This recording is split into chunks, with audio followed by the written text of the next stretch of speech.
Sugar cane company ang ating bansa, subalit bakit mahal pa rin ang kilo ng ating asukal sa panahon ng mahal sa iyo? Bakit kaya, no?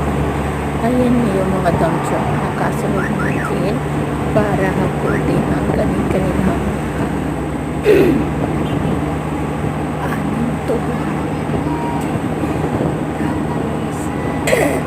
Ito ay kasalukuyan na along the highway from Lang to Mantalang. Ayan. Dire-diretso ang daan. Ang ganda-ganda ng kanilang highway at kalsada. Ang ganda. Yan, yan. Pag ganito ang daanan. Yan. Ito naman yung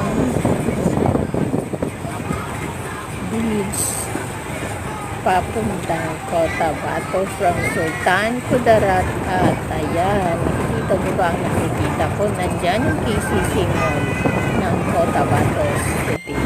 Kayo, nakikita niyo pa ba? Ako na rin tayo nakarating sa Cotabato City from ng North Cotabato.